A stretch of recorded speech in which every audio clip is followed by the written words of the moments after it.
And introduce you. Yeah.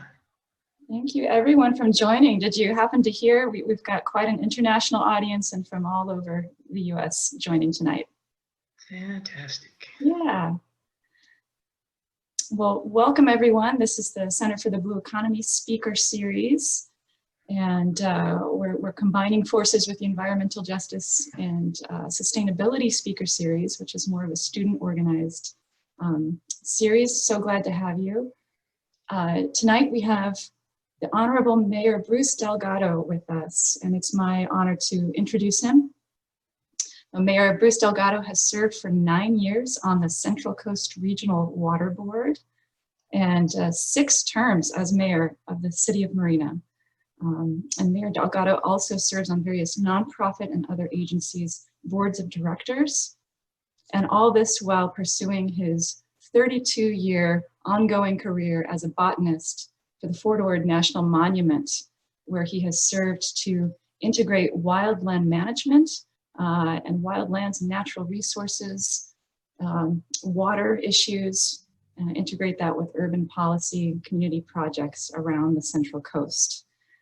So we're so pleased to have Mayor Delgado here, and do feel free to type your questions in. We'll keep everyone muted until the end of Mayor Delgado's presentation, and then I'll kind of say, okay, in this order, go ahead and unmute yourselves.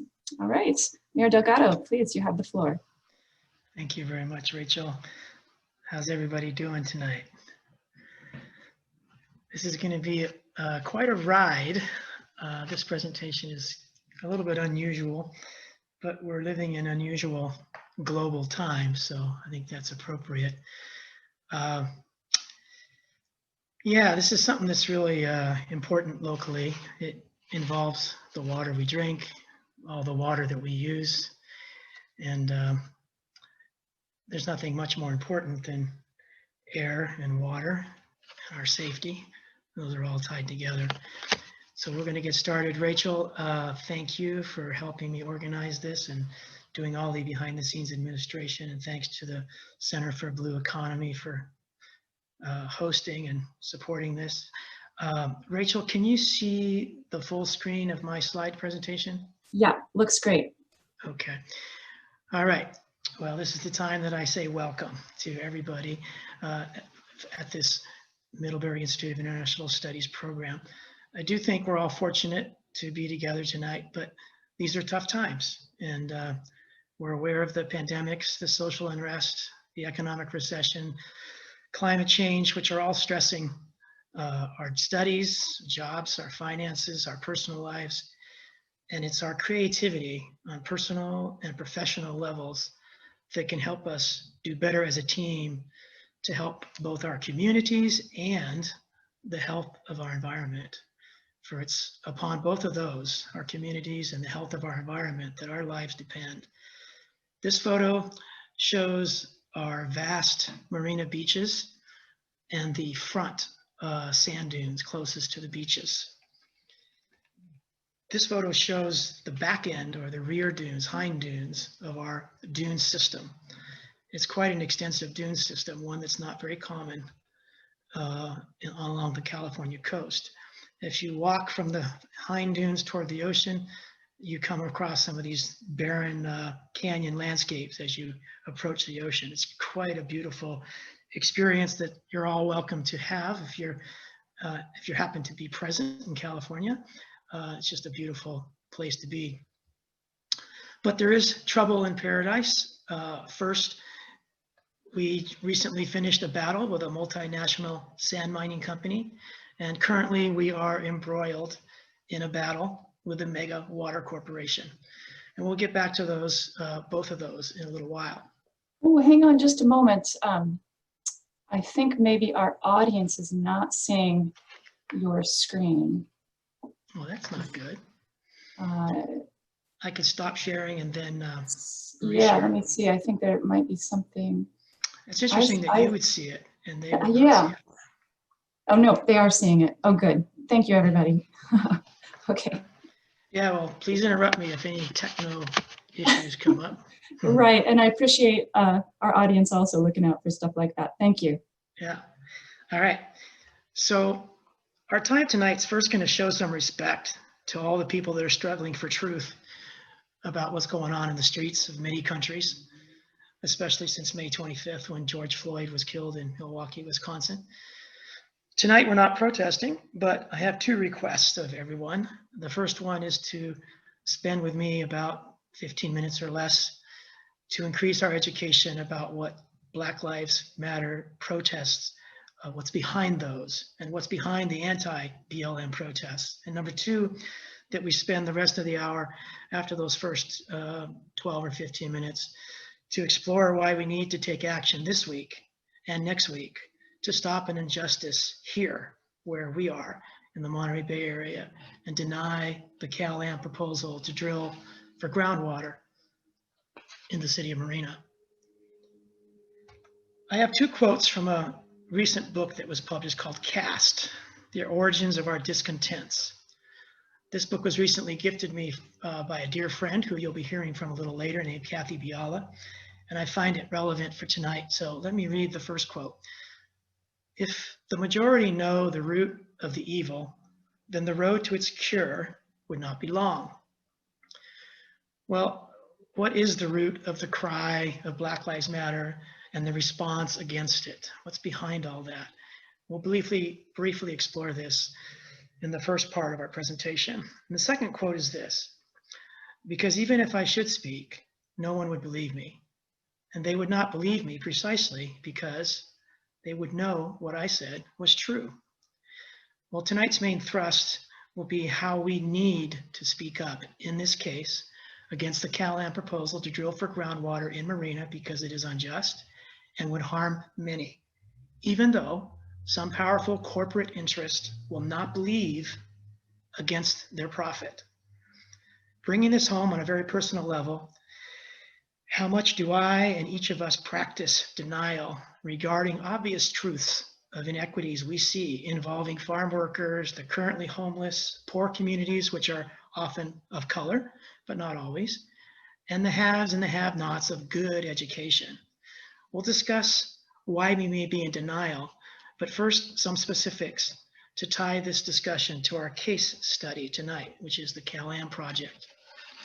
This is a list of some very fundamental questions. And this begins weaving what's behind the Black Lives Matter protests on the streets with CalAm's water grab efforts.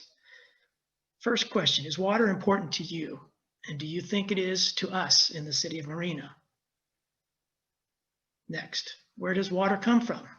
In our case, it comes from the ground.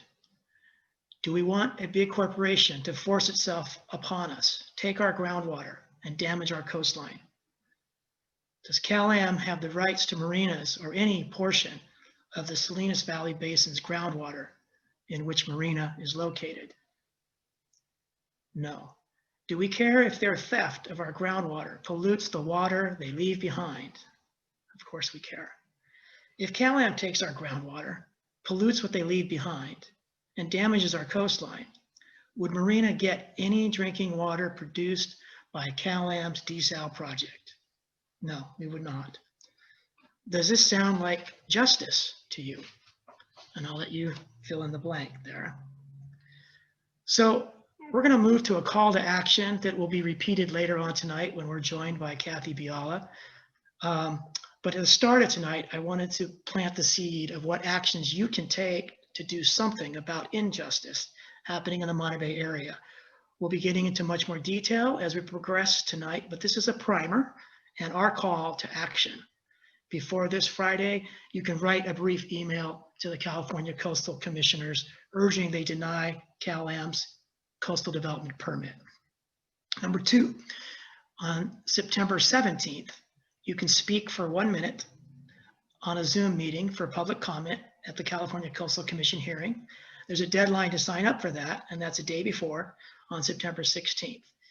Optionally, instead of speaking live, you could prepare a 1 minute video or a PowerPoint to accompany your 1 minute or in lieu of your 1 minute comment. And lastly, You could visit our Citizens for Just Water booth at the Marina Farmers Market this Sunday, September 13th from 10 a.m. to 2 p.m. on 215 Reservation Road in Marina, and you could learn more, talk to people who know more. You can sign a petition. You can get your photo taken as part of our effort to show the Coastal Commission what people look like who are supportive of our position of denial for that desal project proposal. Anyway, the day of the hearing is September 17th. There's some resources here. You can go directly to the California Coastal Commission, or you can go to the two public advocacy organizations, and their websites are citizensforjustwater.org and publicwaternow.org.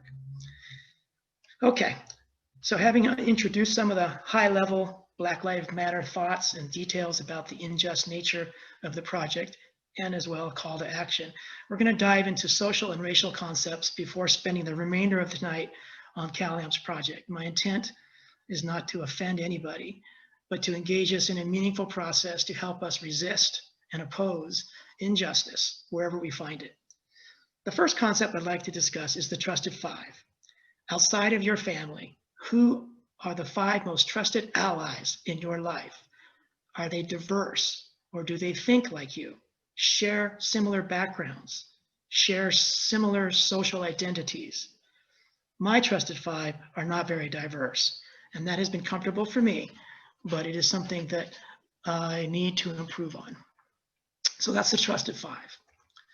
Now, this is a look into who I am and who you all are. How we feel of ourselves is often with some of these most common identities. Unconsciously or not, we may feel proud of being in some groups and ashamed of being in others. This is personal, highly subjective. You get to fill it out any way you feel accurate in your own time. You may check some boxes in the dominant and others in the marginalized columns. It depends on how you've experienced life. My family was terrorized when I was young for being a Mexican family. I learned then I was Mexican, and that some thought I was a second-class citizen because of that. Well, I believed it, along with the criticisms or misinformation I heard about this and other of my identities in the marginalized column. I also feel superior or somewhat righteous or entitled because of other identities I have that I think are dominant in our society. A major point here is that if you're aware you feel proud or ashamed for any of your identities, you can start to have empathy for others who feel the same about their identities. I get a laugh out of what a friend told me recently, that some people with dominant identities think they hit a triple to have these identities, when in reality, they were born on third base with these identities. This next slide is continuing this discussion of building up to racism and internalized oppression. So these next two slides, I think, are the most important for me to understand the Black Lives Matter movement on a personal level. Internalized oppression, flip side, internalized dominance. I realized recently that it's driven my psyche, and I didn't even know what it was. For me, it's how I've been affected internally by being treated as a second-class citizen for being Mexican. The internalized impact is that I believed this misinformation and I undervalued myself and other Mexicans. But the worst part about this might be how internalized oppression and dominance affects how I undervalue and maybe mistreat other marginalized groups about which I have also received misinformation growing up, such as women, African Americans, physically, emotionally disabled, non-English speakers, the currently homeless, farm workers, old people, overweight people. I experience a disconnect with members of these oppressed groups. Well, this has been pretty isolating for me, as you can imagine, not to be able to feel close or equal or trusting with the majority of people in my life. I start to understand how African American Black Lives Matter protesters may feel anger and frustration with both racism and their own internalized oppression. I start to understand my own sense of dominant identities and my dominance or my entitlement related flaws. Here's another look at internalized dominance. I was preparing for this presentation and found a well-written article by Kel Cray on internalized dominance. And in it, I thought this quote had some power. It's from a woman who grew up in an all-white neighborhood, a white woman, and she went to an all-black summer camp at 8 years old. And you can see the quote here. "From the moment I was born, I've been treated as a girl, but it wasn't until I was 8 years old that I found out that I was white." Others of her quotes I found powerful were these listed. "Internalized dominance is the fuel with which the oppression monster feeds itself. If men don't acknowledge that they benefit from sexism, then gender inequity remains status quo." This next one may offend many, and the urge to deny it is strong. If white people don't acknowledge that they benefit from racism, they are co-signing onto white supremacy. Here are two others. "Many of us carry internalized dominance in some form or another, as able-bodied folks, as United States citizens, as white folks, as cis men, as straight folks." And lastly, for a gay man to stand in solidarity with a lesbian woman with whom he shares a marginalized sexuality, but carries a dominant gender, he must unlearn his internalized sexism. And that article, you can see the web link to it. It talks a lot about unlearning our marginalized oppression and our marginalized and our internalized dominance. Okay, so here we begin to segue to the CalAm groundwater desalination project. Individual racism is the beliefs and attitudes that we as individuals carry that can lead to racism. They can be conscious, unconscious, active, or passive, telling a racist joke, believing in the inherent superiority of one ethnicity. That would be racism on the individual level. The systemic racism is policies and practices that create different results for different racial groups.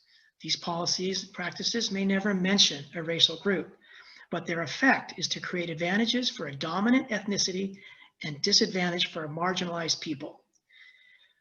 A great example of systemic racism that's used to often explain what systemic racism looks like is the disproportionate use of minority communities for industrial facilities, landfills, power plants, sewage treatment plants, sand mines, oil refineries, desalination plants.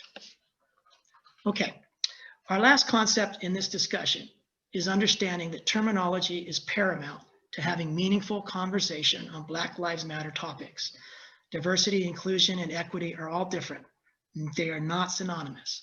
So diversity exists when your environment includes a variety of working styles, ideas, experiences, being richly represented by individuals with different social identities or culture. Inclusion boils down to supporting and valuing the participation, the authentic participation of any individual or group. So if a highly qualified but first-time African American on your faculty or your management staff quits after 2 months, it's not a failure of diversity as much as perhaps it's a failure of the inclusiveness of your environment that wasn't well adjusted for people of color to fit in, or women, or young people, or whoever it is that's not well represented, whatever identity in your environment. So how can our creativity lead more young people and people of color to participate in boards of directors and management leadership positions of universities, nonprofits, and government agencies? It very well may require a disruption of our Eurocentric traditional perspectives that are not shared by marginal groups and cultures. My last two slides on this theme of Black Lives Matter address equity, which is the fundamental cry behind the recent social unrest in many countries. It's the fair treatment, opportunity, advancement, access. It's not equality. When implemented effectively, equitable practices work to dismantle barriers, such as those making it so hard for women and people of color to become leaders of large companies or US presidents, Supreme Court judges, universities, and National Football League football teams. Equality, on the other hand, is the uniform distribution of resources. So in this baseball illustration, the littlest fellow, given equal resources, is still left only seeing the wooden board of a fence, while his taller friends have a great view of the baseball game. In an equitable scenario, the littlest fellow would be provided the resources needed to participate fully. The third version from the left is the reality perceived by many Black Lives Matter protesters. Ideally, the far right, the fence as a structural barrier to fan participation would be taken down altogether, creating equity for everyone. However, it might be a little dangerous. You get hit by a home run ball, but it's just an example. All right. So I hope that this 10-minute dive into racism and dominant and marginalized social identities sparks our creativity to learn more about ourselves and improve our relations across ethnicities, across gender, across religions, sexual orientations, etc. Okay, well, that was a lot of work, and I appreciate everybody hanging with me there. So now we move to the other part of the presentation, and that is the CalAm groundwater desalination proposal. And to kick us off here, I want to let you see a picture, as we're looking at here, of Marina's coastline environmental setting. You can see how vast and largely intact it is. But I don't know if you can see my cursor right here. Rachel, can you see that cursor moving around? Yeah, I can see it. Okay, great. So the waves come in and they fall into a deep pit that a sand mine has dug back in 1906. And up until today, it's still operating. That deep pit fills in with sand brought in by the ocean. They dredge it out, they ship it over to their sand plant, they put it in bags after washing it, and they sell it all around the world. And then the water brings in more sand. So instead of building up the dunes, the sand is exported, out of the region. And so then when the energy of the ocean hits the sand dunes, it takes away the sand because there's not the deposit of sand continually protecting it. So there's a negative balance, a negative budget. We're taking sand away, leaving nothing for no new sand to resist the energy of the waves. And so they take away, so far they've taken away 75 acres of our land within the city limits of Marina just because of this negative budget. But we'll touch on that sand mine a little bit later, but I did want you to understand that because that's the last time we're going to see such a nice picture of this vision here.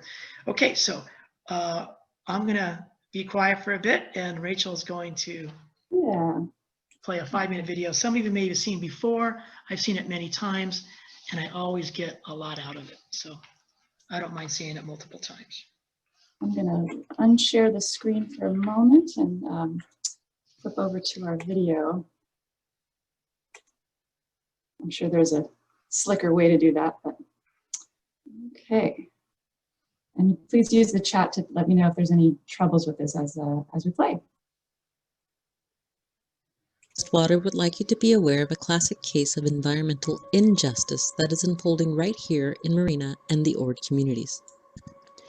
Our story of environmental injustice begins with knowing who Marina and Ord communities are. We are a small city of about 22,000 located just north of the wealthy tourist area of the Monterey Peninsula. We are one of the few remaining undeveloped coastal cities where disadvantaged people live and easily walk to pristine beaches. Here are some key demographics from the July 1st, 2018 U.S. Census population estimates. Marina has 35.8% white alone, meaning 64% are non-whites. Marina has 14.4% persons in poverty. Marina has a per capita income in the past 12 months of $27,211. Marina and the Ord communities have shouldered an unfair burden of regional projects. Marina has been tasked with one of the highest mandatory requirements in the region to build affordable housing units. The regional landfill, as well as the regional sewage plant, create impacts to air quality for Marina residents. With the CalAm project, we are expected to shoulder even more of the region's burdens and suffer all the environmental risks and harms. Marina will not receive one drop of water from this project. In fact, it is all for a neighboring jurisdiction's sole benefit. Marina and the Ord communities are currently served by the small, effective, publicly elected Marina Coast Water District. For decades, MCWD has been delivering clean water at one of the lowest rates in the region. By contrast, the peninsula receives water from its purveyor, CalAm, a private, for-profit corporation that levies the highest rates of water in the country. After overdrafting the Seaside Basin and overpumping the Carmel River, CalAm is in search for a new water source for the peninsula. CalAm is attempting to reach beyond their own jurisdiction into Marina Coast Water District's service area without invitation. CalAm is stating that their project will pump ocean water, but in fact, they will pump brackish and fresh groundwater from aquifers beneath the land, not beneath the ocean. Our basin, the Salinas Valley Groundwater Basin, has been listed by the State Water Board as one of California's 21 critically overdrafted basins. Extraction of groundwater will occur from nearly the entire length of each slant well pipe, causing more seawater intrusion and further contamination of our basin, our sole source of potable water. CalAm's justification of this illegal water grab is that they can obtain future appropriative groundwater rights. However, in this very assertion, they are admitting that groundwater rights are relevant and they currently have zero water rights. Our breathtaking beaches are home to the threatened species, the western snowy plover, and many other shorebirds. Our love for the western snowy plover is reflected in our downtown banners: Grover the Plover, mascot for Citizens for Sustainable Marina, and ads for new homes in Marina. The western snowy plover was adopted by the city as our official shorebird. The CalAm project will adversely impact more than 30 acres of sensitive habitats. In 2017, the Coastal Commission, State Lands Commission, and the City of Marina passed the historic CMEX Settlement Agreement. This agreement ended the last active sand mining on any U.S. shores. When the CMEX plant finally closes, the land will be restored to its natural habitat, bought by public agencies, and dedicated to conservation and low-impact recreation in perpetuity. What is currently private land now will be publicly accessible in the future. However, this is the exact same site of the proposed CalAm desalination slant wells. The project would bring several large cement pads, pumping infrastructure, fencing, roads, as well as the pipes necessary to service this project right on our pristine and rare dunes. The City of Marina has had to expend $1 million of our public funds to defend our water this past year, with $1 million more before this battle is over. Our roads need major repairs. We desperately need a new fire truck, more police hires, and a senior center. Our civic hall and city offices are in 43-year-old portables. Historically, most disadvantaged communities cannot successfully rally against the operational sophistication of major corporations, nor do they have the funding to support multiple legal challenges and expensive public relations campaigns. This is the heart of environmental injustice. And what is most troubling is that there is a feasible recycled water project, the Pure Water Monterey Expansion Project, that could satisfy the peninsula's water needs for decades to come and avoid all the devastation to Marina and the Ord communities. The Coastal Commission's new environmental justice policy gives hope that our voices can be heard. Please give weight and meaning to environmental justice per your new policy. Save our water! Save our coast!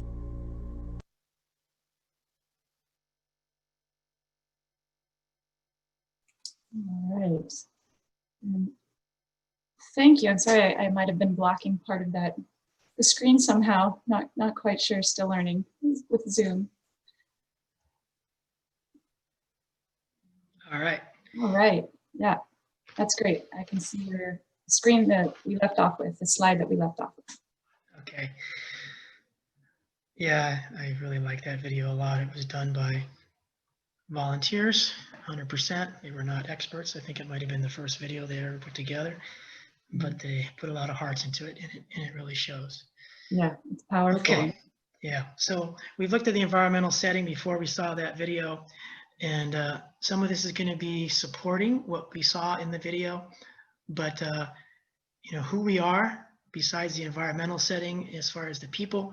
Marina has a population of about 22,000.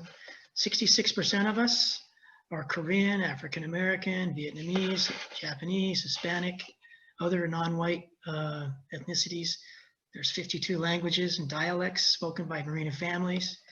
And as Audra, who narrated that video, said in the video, there's about a 30,000 per capita income. 11% of us are in poverty.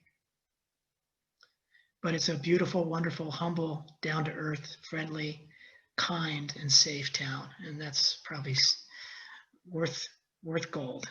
All right, so the past and future of Marina includes this multinational sand mining plant, the last one remaining on any US coastline. It took years of struggle to get it to close after 114 years of operation.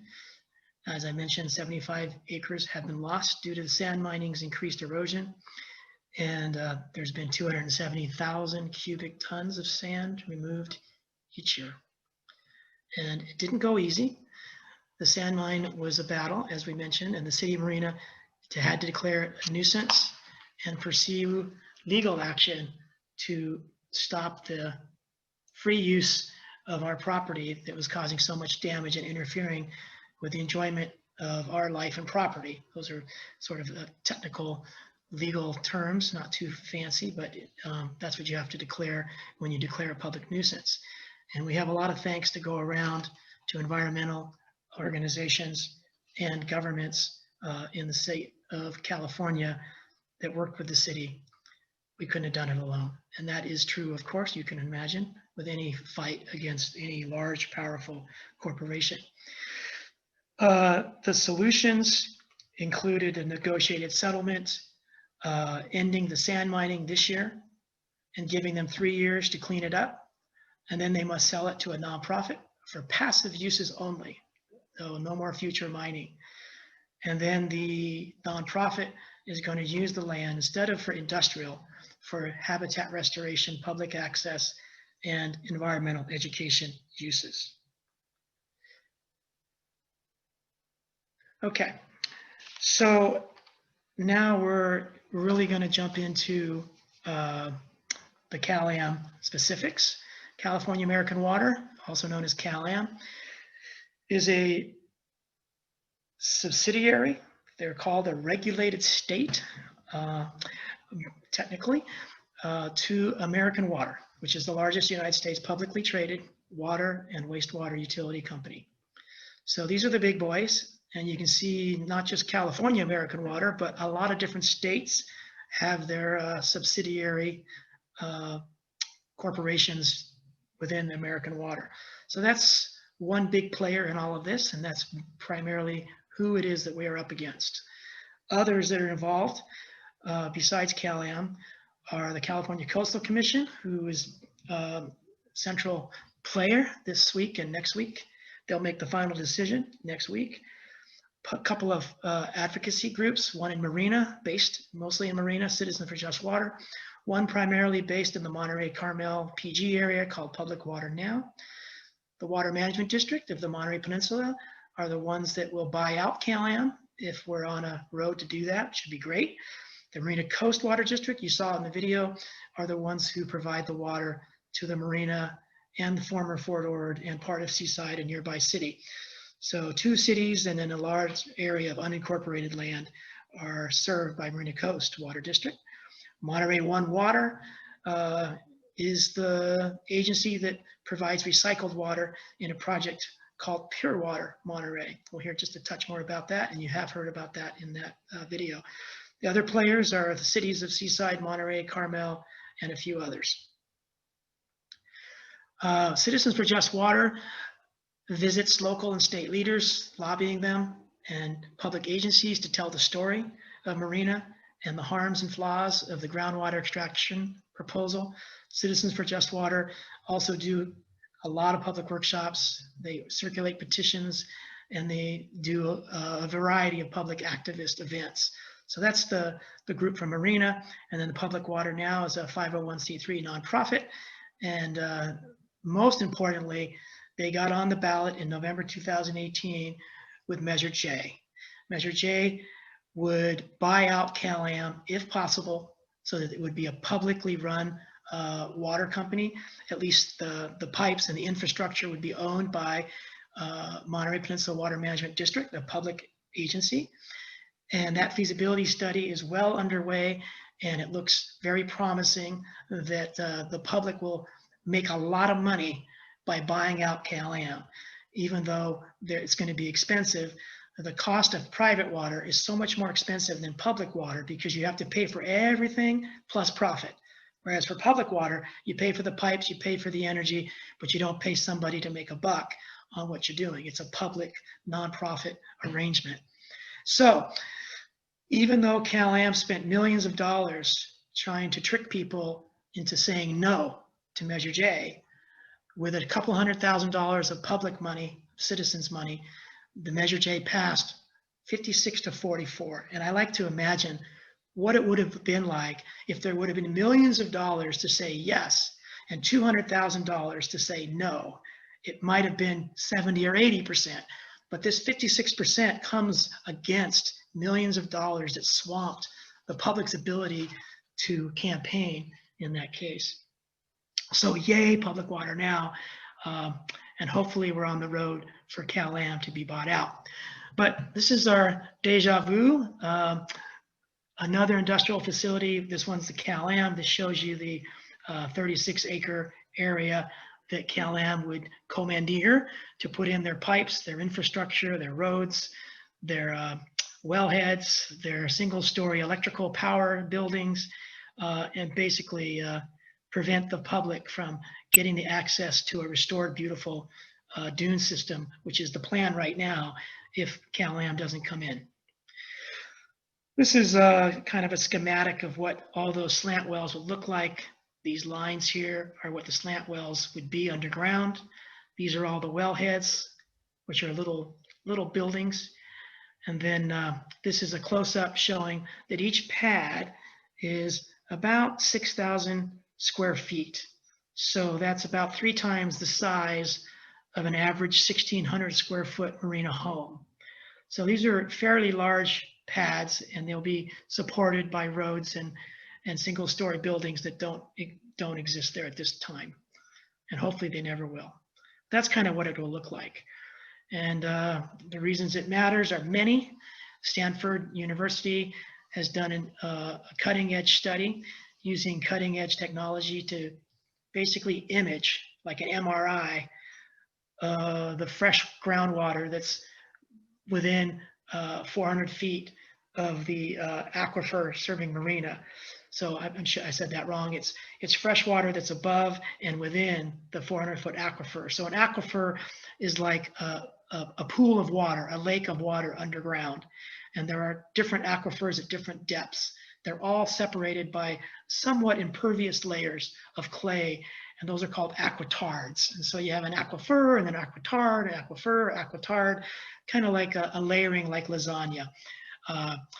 So this study has showed that if we're going to be pumping water for the CalAm to take water out from underneath marina to be able to desalinate it if it needs to be, and then sold to Monterey, PG, etc., that when they pump out that water, it will be replaced with seawater intrusion.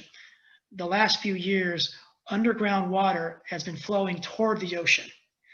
And so you can imagine if you intercept that water and you suck it up, that will no longer be running toward the ocean. It will be sucked up into pipes.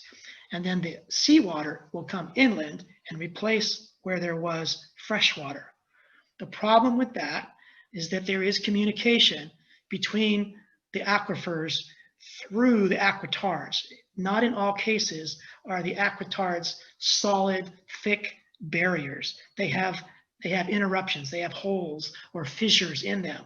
And so it's always better if there's fresh water sitting on top of the aquifer that you take your drinking water from than if there was seawater sitting on top of the aquifer from which you take your drinking water.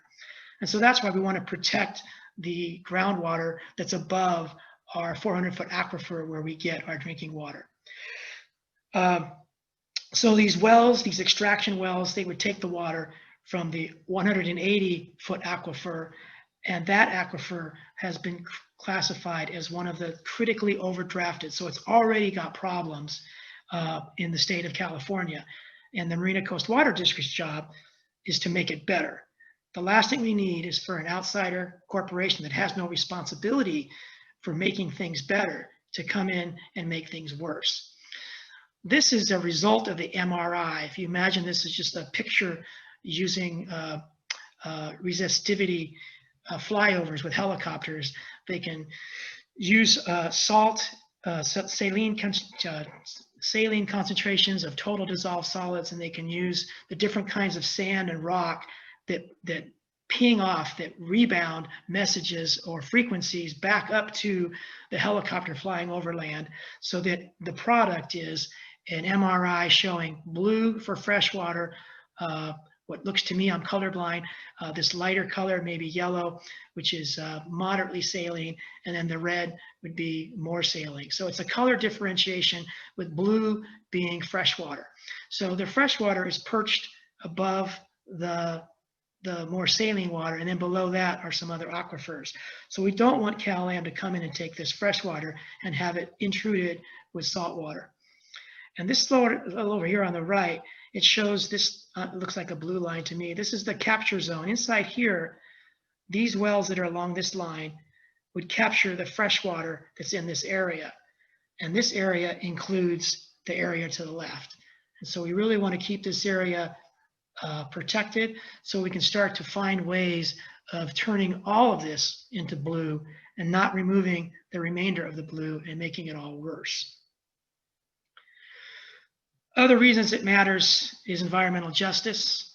Regardless of our color, our origin, our income, everybody's entitled to equal protection from harms and risks in the environment. We did mention earlier, we're 66% non-white. Our per capita income is less than the county overall, Monterey County, where Marina is part of. And we already have in Marina the region's landfill, the region's sewage treatment plant, the regional sand mine. We have the anaerobic digester, which is an outdoor composting facility.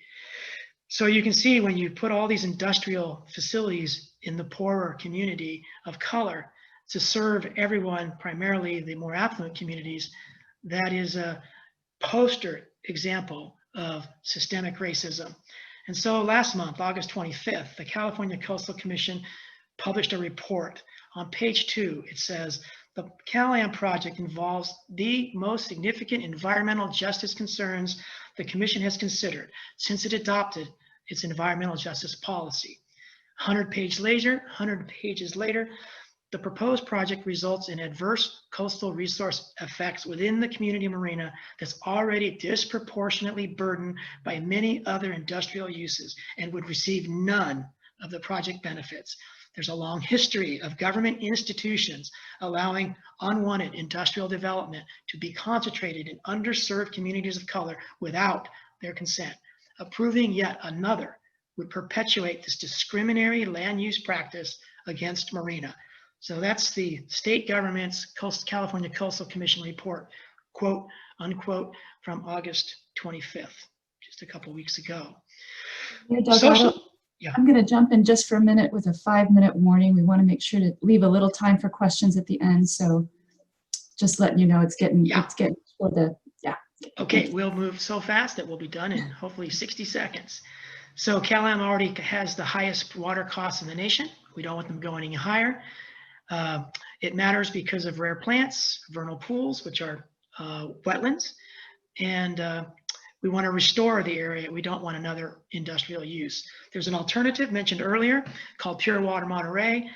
It's only $200 million, which is a lot of money, but it's not $1.2 billion for the CalAm project. So the CalAm project would waste $1 billion unnecessarily of public money. And then once it starts operating, the desalinated water is 3 times as expensive as the recycled water. It's $6,000 versus $2,000 per acre foot.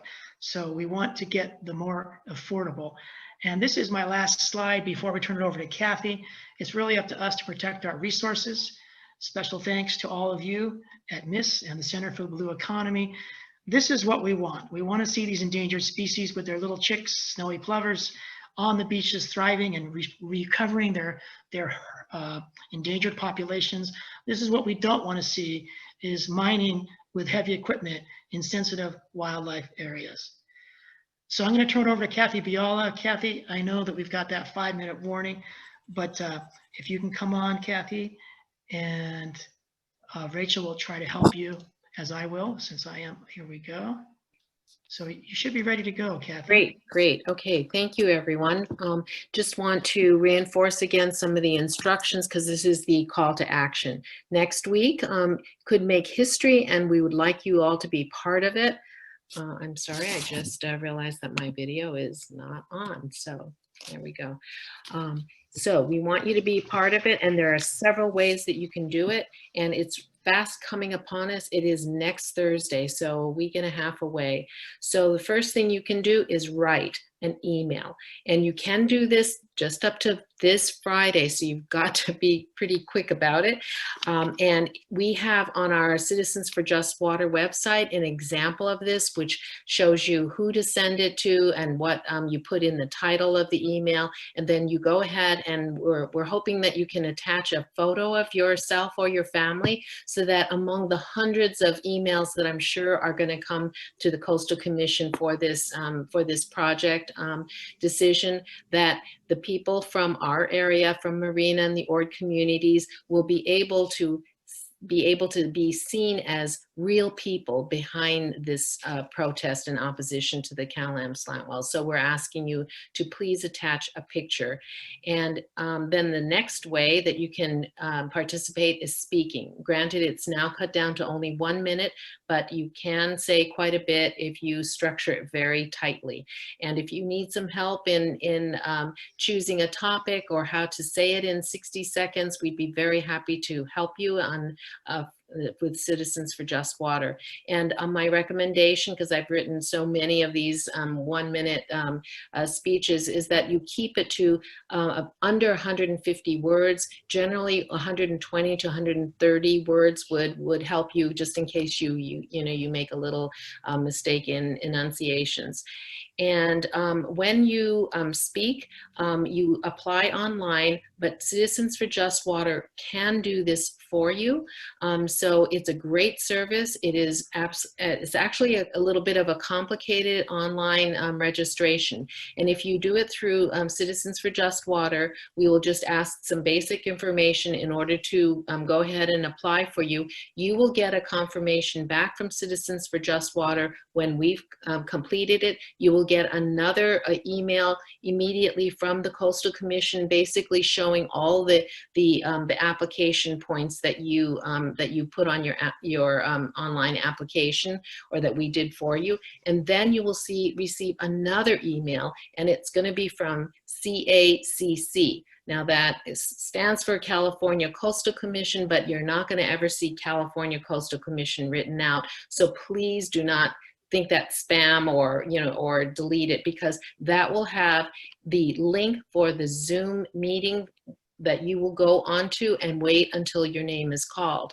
And you need to save that. If you lose that for some reason, Citizens for Just Water can help you regain that link.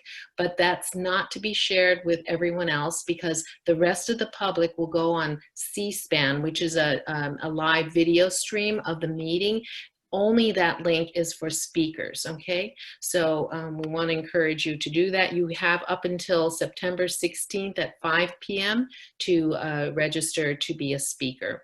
You can also visit Citizens for Just Water at the Marina Farmers Market, and at that site we're going to have signing petitions, and also we can take photographs with the Western Snowy Plover poster that was on Bruce's presentation. And we are going to use all those things in our comments to the Coastal Commission in terms of presenting collages of people in Marina and Ord communities to the Coastal Commission, as well as the stacks of signed petition letters. on the day of the hearing, it will be very interesting for you to get on at 9 o'clock. However, if you just have time to get on for the speaking part, we are to start at 1 o'clock first with groups. I just heard just 5 minutes ago that there's an inordinate amount of groups signed up, so I'm not sure what Coastal Commission is going to do, because following the groups will be the individual speakers of allowing 1 minute. Groups can speak for 5 minutes, so it could go on longer than we first anticipated. So, but that's your decision of when you want to come on. Probably 2 is safe, even later is probably going to be good at this time. So that's on the day of the hearing, and I think that I've pretty much covered everything, and you're going to see this post again, but we're going to have lots of information on citizensforjustwater.com. Thanks a lot, Kathy. Kathy deserves a lot of thanks for being the leader of Marina's community, fighting CalAm for years now. She's fantastically competent and a wonderful person to share in this endeavor. Thank you very much, Kathy Biala. She's also running for city council, so that's great. All right, Rachel, I'll turn it over to you. Yeah, that's great. Well, thank you, Kathy, and thank you, Mayor Delgado. I think if you'd like to maybe leave that call to action slide up, that would be great as we go through Q&A. And if not, I can also, in addition to this, I'll post it in the event link where people found this event, so that after today, people can find it. But now I'd like to take a few minutes for questions and answers. And I think since we have about 80 of us here on the line, rather than kind of do the blanket unmute, which I might with a smaller group, you can do one of 2 things. You can use the raise hand function, and I can come to you, or you can type your question in the chat, and then I know to unmute you, or I'm happy to read your questions. So we'll see if anyone. They can practice their 1-minute speeches. That's right. Give it a second here. While we're waiting for questions, I heard a presentation by Seaside's Mayor Oglesby to a local community church here. And you know, the pastor at the time was thinking, well, you know, how can we build if we don't have desal? And Mayor Oglesby very kindly, you know, let him know that even if desal happened, you know, like Marina, Seaside's not going to benefit from that. And that there is another, you know, a way to have water and growth for the next up to 2045, I believe, with the recycled water, pure water now. But he also mentioned something I hadn't heard before, which he thought regionally that desal might need to happen, but not here. Is that just pushing the problem down the future? Is it saying, not in my backyard? What would you say to, it has to go, a desal plant needs to be up in Santa Cruz or in some other place? Well, wherever a desal goes in the future, it's probably coming, and it might be a few decades.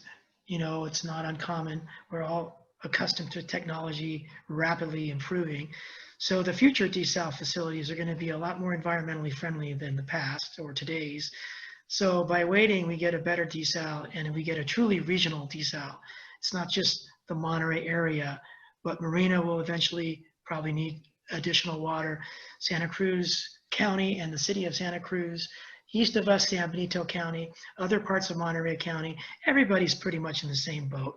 So it doesn't really make any sense for one little area to go ahead with their own desal, and then other areas have to install or you know, construct their own desal. So we might end up with 3 or 4 desals, desalination plant, and that doesn't make any sense. There should be benefits spread throughout, adverse impacts spread throughout.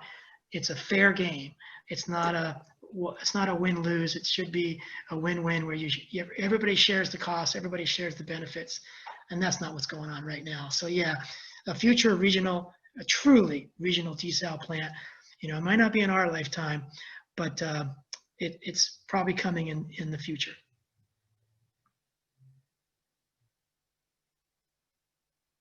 You're muted, Rachel. I'm going to unmute Natasha Lara Hood.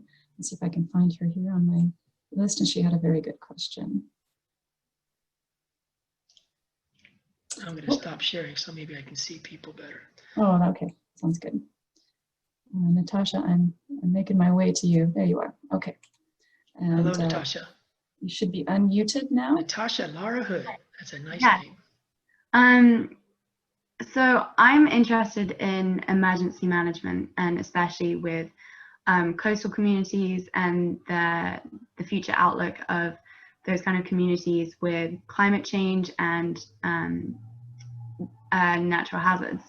So I was wondering, given the impending impacts of climate change on the coastline, how would CalAm's plan affect the future of Marina in terms of like the community's vulnerability to climate change and hazards? That's a great question, and I wish you well, Natasha, in your future. Climate change and sea level rise are very intricately aligned. And so how it's going to affect Marina is, as the climate continues to change, the coastal erosion is going to continue to advance into Marina, inland. And as it does that, it's going to take away the sand where CalAm's pipes and infrastructure will be put in if they get the permission, which we don't want them to have permission. And so that makes the project even more economically infeasible if it's only going to be good for 20 to 40 years, and then they have to pull up or move their infrastructure, but they don't have any legal rights to land any further inland, so they have no place to move. So at that point, they would probably put pressure on Marina to come into by then, our urban developed areas, because they need to supply Monterey, Carmel, et cetera, with water. But they can't do it with the wells and the infrastructure they're going to put in if they get their way within a few years, because those will be eroded and away. So it's a really good question. Climate change is going to affect Marina's beaches and coastline, and we have a very strong retreat policy where when certain triggers are hit, then that will trigger us to move our buildings back from the coast, and we're not going to put any more buildings in that zone near the coast where we would have to move them back. So we're in the process of planning a managed retreat. The last thing that makes any sense is to put new infrastructure so close to the beach that it's going to have to be retreated in the near future where it doesn't have anywhere to go. So did that answer your question, Natasha? Okay, I see your thumb up. Thanks. And I do want to respect people's times. We are at 7 o'clock. I'm happy to stay on. Mayor Delgado, Kathy, if you're also happy to stay on. If you didn't get a chance to ask your question, please do write it in the chat before you go, and I'll try to read that as well. And maybe we can give it another, I'm happy to stay another half hour if you guys are. Yeah, and I'm on till midnight. A pizza arrives, I think, in about 2 hours. Okay, but anything that's in the chat box, I'll stay on long enough to make sure I answer the chat questions. And then okay. Rachel, you probably have a way Yeah, I'm to gonna, copy yes, and distribute those. yeah, unmute Carol Roberts. So Carol, go ahead, and you had a question. Carol, you're muted. Oops. Attempting to unmute her. There she goes. Oh, there we go. It might be just a point of clarification. Bruce, I thought in your presentation you said that California Coastal Commission said that what CalAm wants to do is environmental injustice. But maybe what you said was a report to the Coastal Commission? It seemed like the Coastal Commission is already in Marina's favor. I wouldn't, I don't want to speak for the Coastal as far as being in our favor, but Go ahead. they published a report, the California Coastal Commission, on August 25th, a couple weeks ago. And in that report, it stated those quotes that I mentioned. Quotes such as, this is the most environmental justice-wise, this is the most serious issue that's come up since they've had their policy of environmental justice. And it was their quote that talked about how Marina is already disproportionately burdened with industrial facilities, and that this is a case of environmental justice already happening.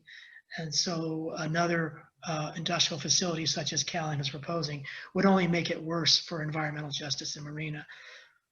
So, you know, if you follow the report by the Coastal Commission staff, you would believe that they agree with most of what Marina has been saying for years. But to say that they're in favor of Marina, you know, they are an impartial body, but their report very much aligns with all of our reports that we've been publishing with our independent experts, our consultants. And a lot of the $2+ million we've spent is to get some of the best scientists that we can, because the water that we need to drink is so precious that we really can't afford not to spend that kind of vast sum of money. So you're hopeful that on the 17th, they'll rule in your favor, but there's no guarantee. Of course, there's no guarantee. So that report recommends to the voting members of the board what to do, but they have full authority to vote against their own commission report, staff report, and do basically whatever they think is best. But it would be very difficult and legally fraught to go against their staff and approve CalAm's desal. And I think there's at least one question in the chat room. What if they do say yes on September 17th? Then it enters probably years of litigation, but who knows? You can never judge, or you can never bank on what the judges are going to do. So we really want to cut it off as soon as we can. We've already spent this much money. It's already taken so many years, and we have an alternative ready to go to get the water that everybody needs, which is recycled water source. So there's really no reason that we're hoping that the Coastal Commission says yes to CalAm. We think they're going to say no, but bigger surprises have happened or in the past.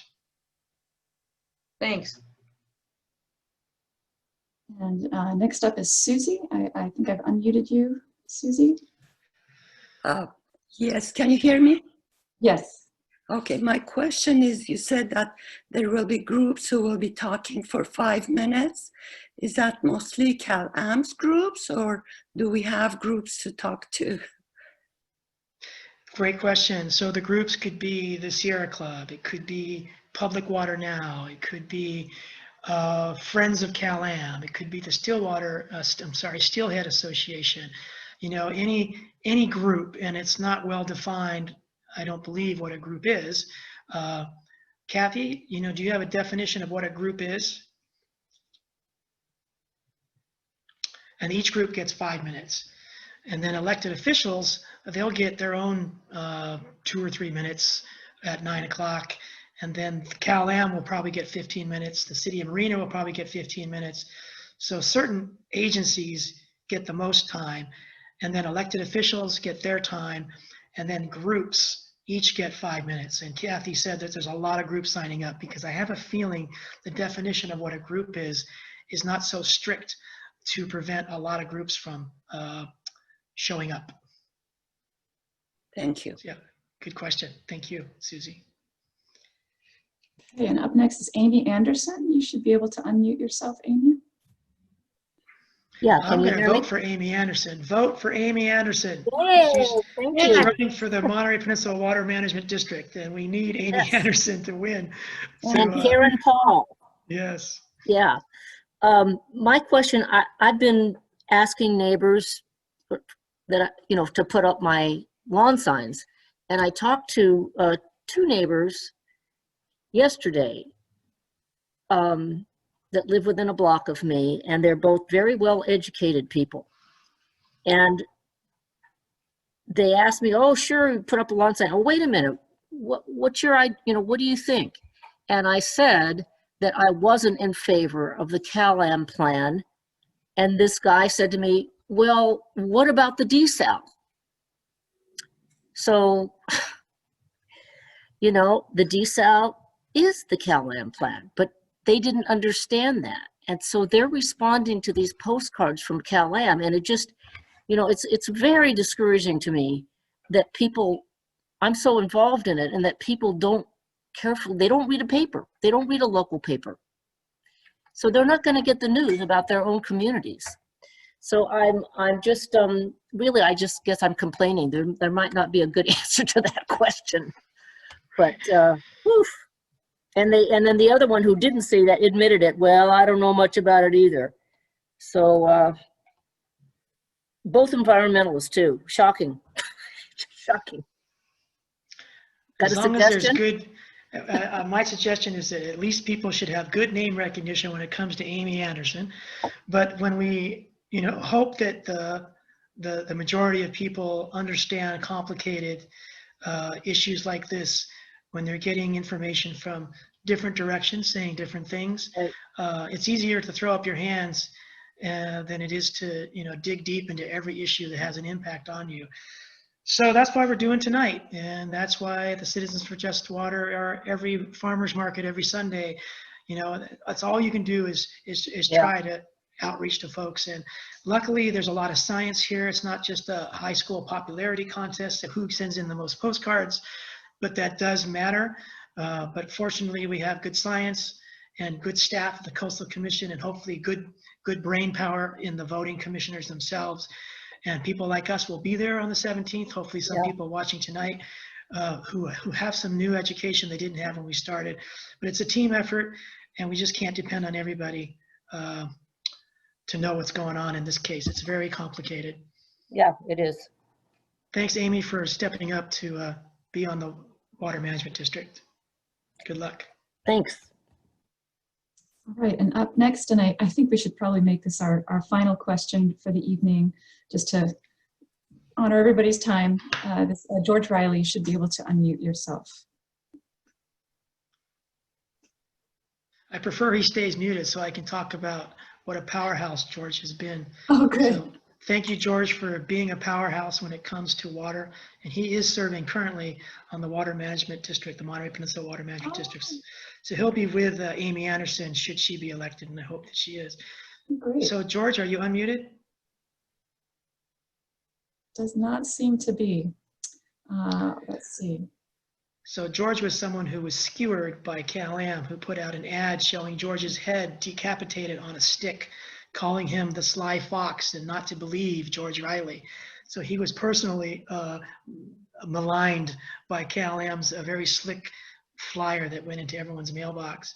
It was kind of a gruesome flyer that kind of showed some of us the extent to which CalAm would go to try to discredit people like George, who's known around the area as one of the people with the most integrity. Doesn't say what he doesn't mean. It doesn't say what he hasn't researched. So to put his head on a stick and tell people that he's a sly fox that can't be trusted was kind of beyond the pale, but that's where politics goes at times. I see. And it looks like George has no mic, so let me try to find his question here in the chat, and then I will read it for you, George. We do have a county supervisor with us, Mary Adams. Mary, did you want to say anything? She represents Monterey, Pacific Grove, Carmel, Big Sur. So she's a big player in all this. Yeah, let me read George's question while I have it up, and then we'll go to Mary next. So George's question is, the CCC staff has issued a report that supports Marina. It's a staff report. The commission, 12 members, must vote on it. They need to be nudged to deny the CalAm permit. I see it's more of a comment then. Yeah. Okay, and now Mary Anderson. Mary Adams. I'm sorry. Supervisor of District 5 in Monterey County. Great, just Mary. won re-election, so she's a two-term supervisor so far. And Mary, if you can type in the chat so I know what handle you're going by. I don't see your name on my... She's trying to unmute herself. She's under John Bailey. John Bailey, okay. Yes, I unfortunately I've taken away the power of muting or unmuting, so here, since we were such a large group. Go ahead, Mary. Thanks so much. Thank you all very much for this terrific presentation. Bruce, I always learn something when you speak, and I really appreciate it. I don't think I can underscore the importance of this action that's coming up before the Coastal Commission September 17th. As I look at the economic injustice that this would put on the people of my district, most of whom are served by CalAm, it's really unbearable. People often think of the Monterey Peninsula as this, wealthy haven. They don't realize that there are so many people who are working people who really would have to be faced with, do I get to stay here or do I pay my water bill? And it's a very serious issue for all of us. Many of us have worked on this issue for a long, long time. And I just lift my hands up in applause. So many people like Bruce and like Kathy and like Amy Anderson and Karen Paul, many of whom have really just put their names and their everything on the line for this particular issue. The one that I think I just have to compliment the most, though, it really is George Riley. I mean, George had the vision, he had the integrity, and he had the charisma to draw people with him. And we're all very fortunate to have him in our community who has helped lead us so much. So with that, I'll just say, don't forget to really participate. It means so much to so many people for centuries. Thanks. Thank you for letting me chat. Thanks, Mary. It's great to be on the same team. Thank you. All right. I think with that, we should probably wrap it up. Thank you so much, Mayor Delgado. Thank you, Ms. Adams. Thank you, Kathy. Thank you, Amy. Thank you, everyone who's passionate about this issue.